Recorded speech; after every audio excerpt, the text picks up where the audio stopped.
In this video, how to remove extra blank scene in VSDC video editor.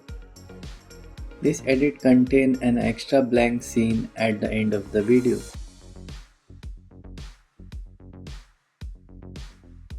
To fix this issue, go to View and click on Project Explorer. Here just delete all the extra blank scene by right click on the scene and click on Remove Scene.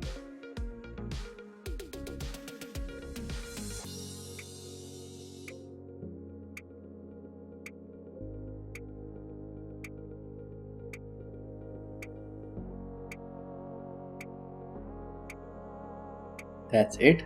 Thanks for watching.